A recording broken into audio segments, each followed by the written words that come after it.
At The Nocturnists, we are careful to ensure that all stories comply with healthcare privacy laws. Details may have been changed to ensure patient confidentiality. All views expressed are those of the person speaking and not their employer.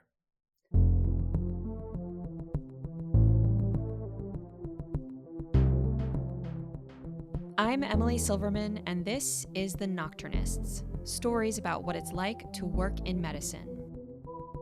Before we jump in, I just want to say how excited I am to be launching this show. A few years ago, when I was a resident in internal medicine, I was feeling very tired and pretty burned out, and I realized that I didn't have time or space to process the events that were unfolding around me in the hospital. So I decided to create The Nocturnists, a live storytelling event where doctors and other healthcare professionals come together to share personal stories.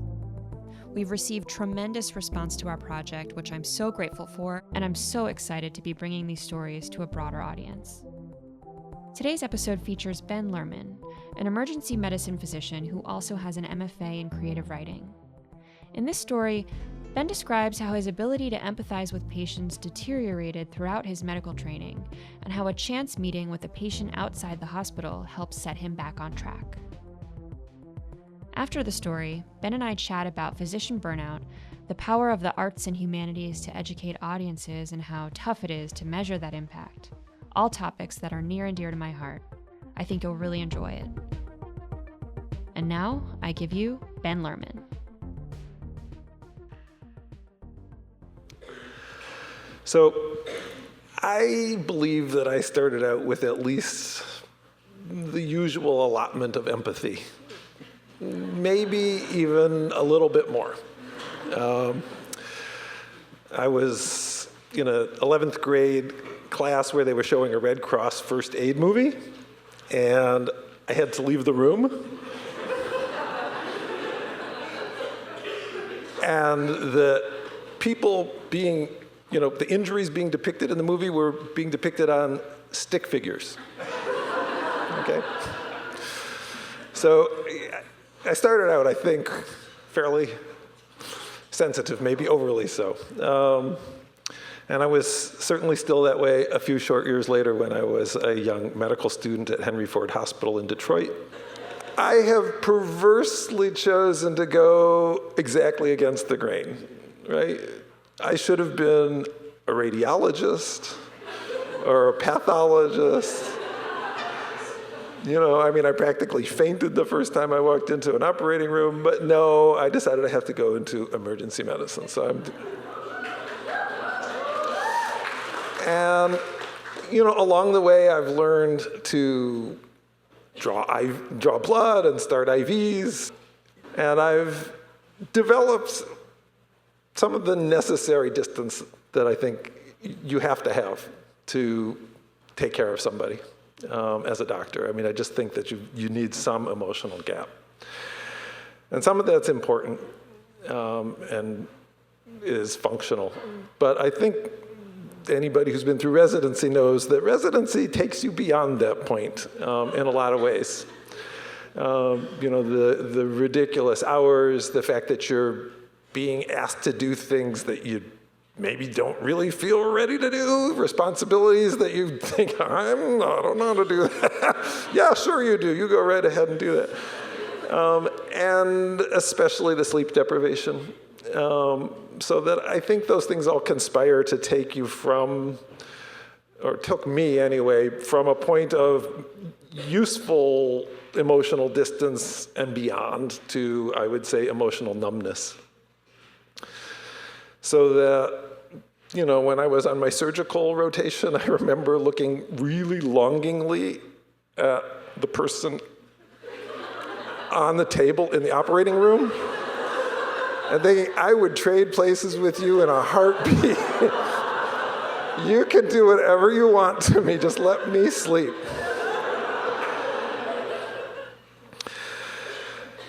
So, yeah, I think I had shed quite a bit of the empathy that I started with by the time that I met Linda. Linda was a 20-year-old African-American woman who had spent more time in that hospital at that point in her life than I had.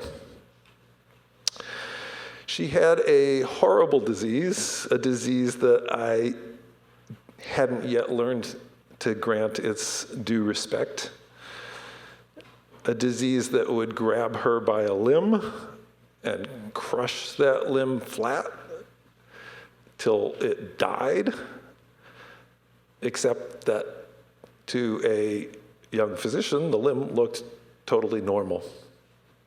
But in her mind, which is where all pain is experienced, it was flat as a pancake and dead. So I have learned a lot since then about what the experience of patients with this disease, sickle cell, is like when they come to the hospital, and the terror of wondering if that doctor that is going to be taking care of them that day is somebody who actually understands, wondering what's going to happen this time. Am I going to get cared for? Is somebody going to really pay attention? Are they going to address my pain? But I didn't have that insight then, and I didn't have a lot of insight into Linda. And instead, what I knew about Linda was what I had heard from my young colleagues, which was, oh, you're starting that service, you're going to be inheriting her. And she has, a reputation. She's a pain in the ass. She's manipulative. She's addicted to drugs. She won't leave the hospital. She'll stay here till she good and well feels like leaving. She's abusive. She's all that stuff. And so sadly, when I walked into her room for the first time to meet her, I had that script in mind. And I did not have the emotional maturity, the imagination to throw the script away. And not surprisingly, that was how our relationship went. It was hostile and wary, and every day was a negotiation from, how much pain medicine am I going to get, what route, which drugs. So maybe a week into my caring for her, or caring might not be the right word, being her doctor, I walked in one morning, probably, especially addled by sleep deprivation that morning, and I kind of just lost it. And I pulled out my prescription pad and I said, Linda, what would it take? I said, you tell me and I'll write it. You want 1,000 Vicodin, you want 2,000 Percocet, it's yours.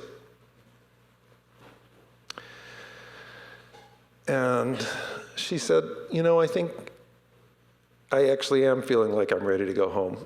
And probably 12 Vicodin would be enough. I think that's all I'll need. I wrote the prescription, and I am not proud to say that I walked out of there gloating, that I had shamed her into leaving, into finally going home. And I probably ran to tell all my intern and residency buddies about it. My great victory. So about a week later, a friend of mine told me about a bar in my neighborhood, which was right near the University of Cincinnati Hospital, that had a reggae dance party on Friday nights. And I walked down the stairs into this stuffy, hot basement. People could still smoke in bars then, so there was smoke. And music was just blasting, and I just pushed myself into the middle of this dense crowd and closed my eyes and just lost myself in dancing in this sea of strangers. Except that when I opened my eyes, the person that I was looking at was not a stranger. So, the theme for tonight was justice, and I think a lot of times the first association that people have with the word justice is courts, laws, institutions. But I have come to believe that justice begins with recognizing the person in front of you as a sister, as a brother. I think that justice really comes with seeing past the superficial and seeing each other's humanity. So there was this long, painful moment of recognition, staring face to face from just inches away at somebody who I had thought of as an adversary and as an enemy, even. And both of our faces were blank. I mean, there was this one beat of like, oh. But that beat lasted long enough for me to wish that I could just vanish. And then there was a second recognition. And that moment of recognition also was simultaneous, where we just looked at each other and with just sheer joy at what we had accomplished of, oh my gosh, we've actually moved past where we were. We're actually seeing each other as human beings. And we both, our faces just lit up and we smiled. She was no longer a sick young woman in a hospital bed wearing a hospital gown, and I was no longer a doctor in green scrubs, but instead we were just two people in torn blue jeans and t-shirts, sharing the beat, dancing together on a hot summer's night. Thank you.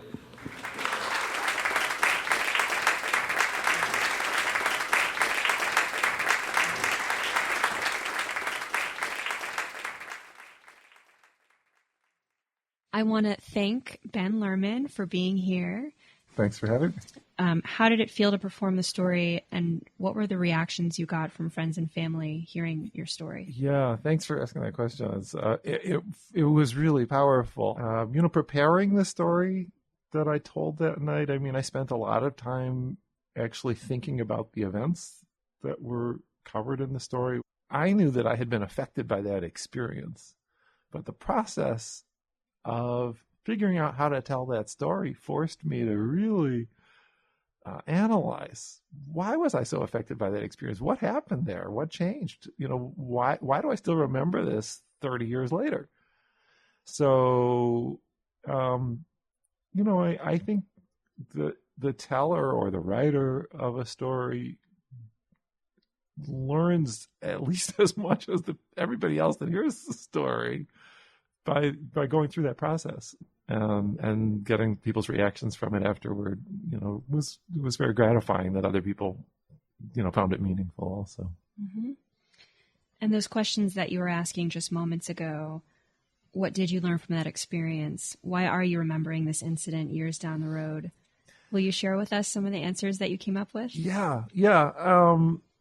I think that part of the process of medical education, for better or for worse, is developing a thick skin.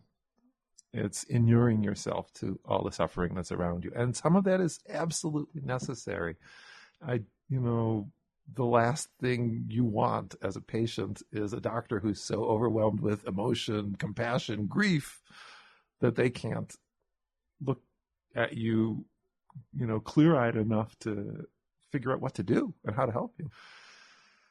So all these forces are conspiring to, give you a thick skin, let you look at people with a gimlet eye that just, you can, take care of them and not get too drawn in emotionally. And yeah, it's so important to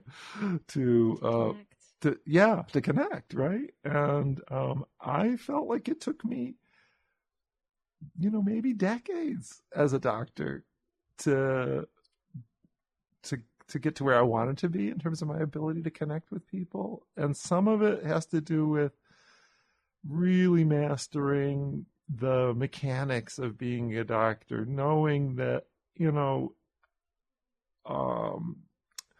so much of the diagnostic process and therapeutic stuff is like second nature. You could do it on autopilot.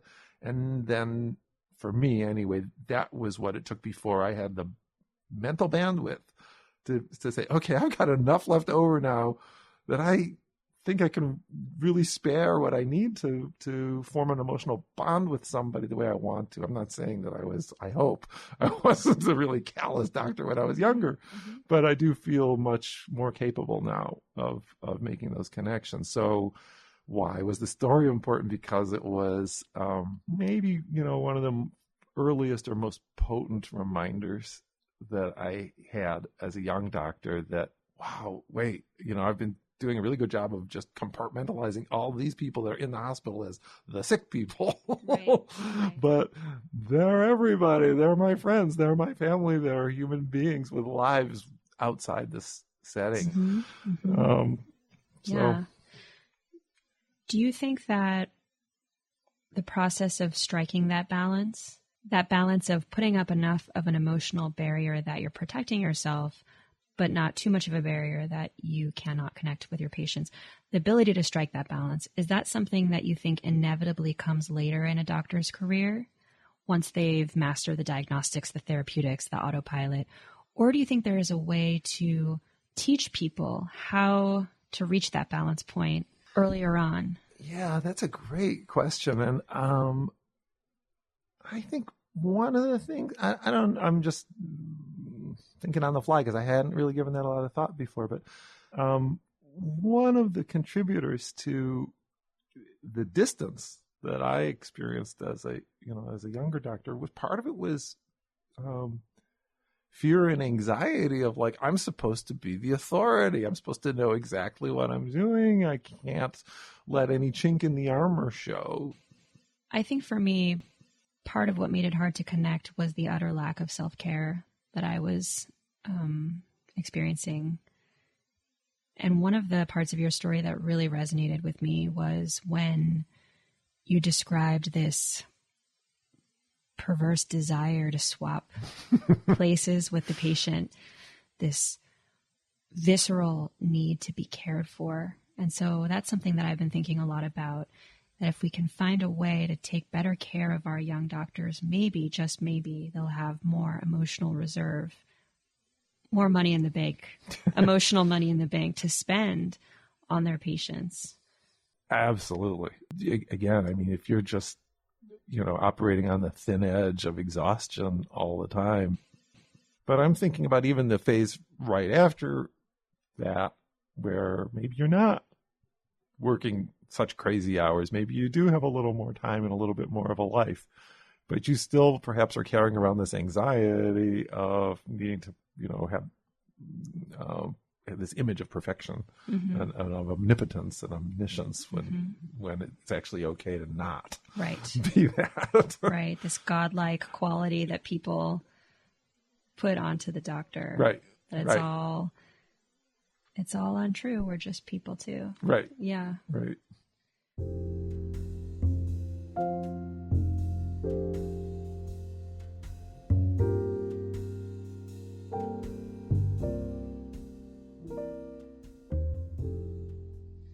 I want to switch gears a little bit and ask you about Linda. Uh-huh. So in your story, you talk about how you had a few different encounters with Linda in the emergency room, and along the way, you and the rest of the medical team came to view her almost as an adversary or as this difficult person that had to be dealt with. How do you think she viewed you? And then how do you think she viewed you after seeing you out in the world? Yeah, I tried really hard to think about that, and I actually struggled with how to address that question in this story, because in the telling of this story, because on the one hand, I wanted to try to imagine my way into her point of view, and I also didn't want to appropriate her point of view or speak for her, incorrectly. But I'll go out on a limb and try to do that right now. I mean, I have, subsequent to that time, spent some effort trying to read sickle cell patients' own stories of what it's like to go to an emergency room. And there's places you can go online and look at patients' blog posts about forums and communities. Yeah. And I also there's a really wonderful doctor in East Bay, Robert Hager, who takes care of the sickle cell population there with tremendous compassion and care. And I've spent time talking with him about these patients and their experience, and actually trying to improve the job that we were doing taking care of his patients in the emergency room. And one of the things that he emphasized, which I also saw in these blog posts, was the terror of feeling out of control, right? That you're in this horrible situation where you're experiencing intense pain, and yet you're just completely at somebody else's mercy.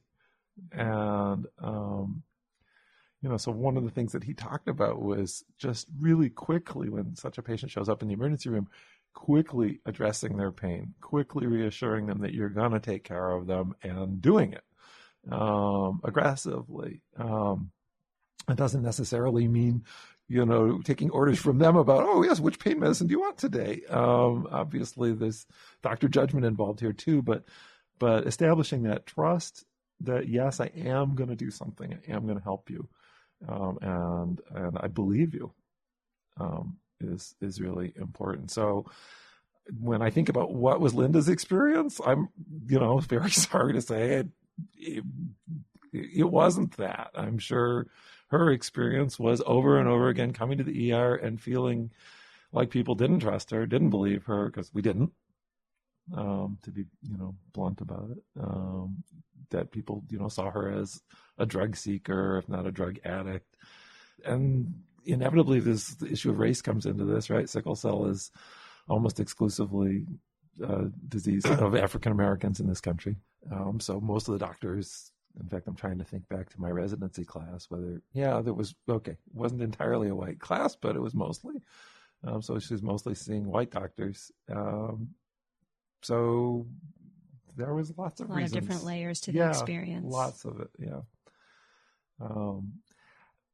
But you also asked how did this subsequent social encounter change her view? And again, I'm going out on a limb here and guessing and maybe wishfully thinking, hoping. But I really thought I saw in that moment when we made eye contact, dancing in a bar. I mean, this smile came over her face too. It was like, oh, wow.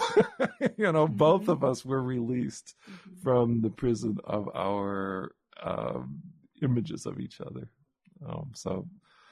It was a beautiful moment for that reason. It is a beautiful moment.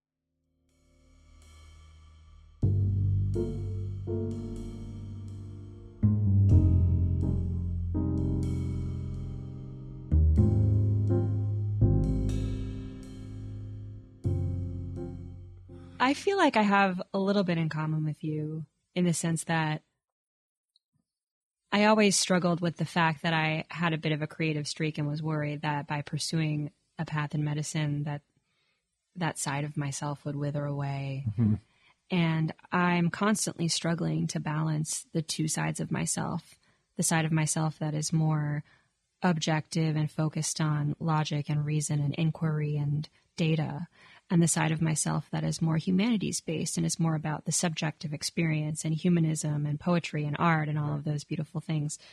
And it is hard to balance them. And you've seemed to do a really beautiful job of balancing them.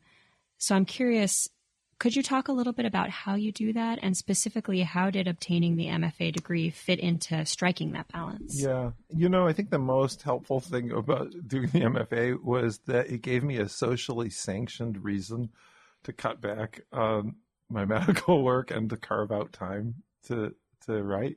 Mm-hmm.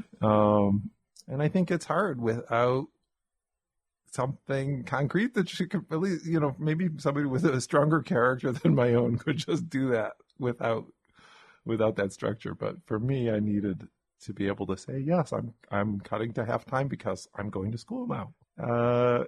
Subsequently, how I've had the same struggle still. I mean, I still have the same issue of trying to not only find time, but feel like I'm being productive, feel like there's a reason. Mm-hmm. I've tried to, over the years, be in different writing groups or right now even just taking a songwriting class, but something to be with other people that are engaged in a creative process. I find that my clinical work feeds my creative work, and my creative work feeds my clinical work. So there's this really nice symbiosis that comes out of it. And I'm really passionate about both the science and the art. But like you say, I think there is a bit of a stigma against pursuing a serious academic career around the humanities. For instance, you said the MFA gave you a, quote, socially sanctioned reason Right. to pursue these things. Why do you think it is so taboo to want to pursue these things? Why do you find, or maybe you don't, but I do, why do you think it might be that the humanities, the study of the subjective aspect of illness, suffering, disease, health, is relegated to a mere footnote to the scientific process? And do you think that us humanities folks should spend time trying to convince everyone else that what we do is worthwhile? I mean, I think people have to see it, that, I came and I heard this story and that was really exciting and it touched me and it related to my own work, and wow, it made me think differently about going back to work the next day. I guess actions speak louder than, maybe that's not a good metaphor here, but words speak pretty loudly too. Right. But I guess, yeah, I don't think making an argument for it is going to be as successful as just doing it successfully. I think when you said it's relegated to a mere footnote, and I was thinking about my own medical school education, and it wasn't even a footnote then. I mean, there was no attention to the humanities. A really comical example of that was that my very first history of physical that I wrote up, and I had spent, a long time talking to my patient, and I wrote up his whole story with a lot of sort of, detail about his life and whatever. And I got this back from my professor, who was a wonderful woman who went on to become the dean of a different medical school. I mean, I was very lucky to have interacted with her. But her response was, "This is very nice. Now rewrite it like a doctor." Because I had written like a writer, like a story. And that's not, that wasn't the idea. Right. So I hope things are changing. I mean, I imagine things have changed a lot in medical school compared to that.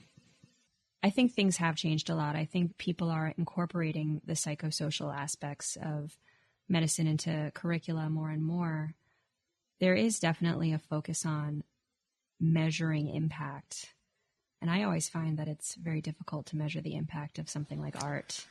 What do you think about that? Do you think it's something that we need to be measuring, or you think we should just appreciate it and take it for what it is? Oh, I probably shouldn't confess this, given that I'm married to a woman who defines herself as a quant.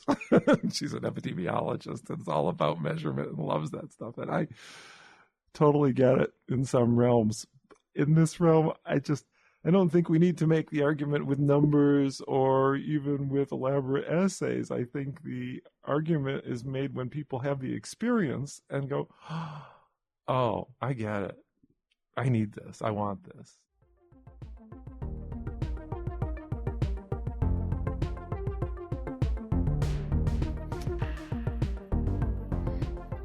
That was Ben Lerman. Thank you so much, Ben, for coming in to chat.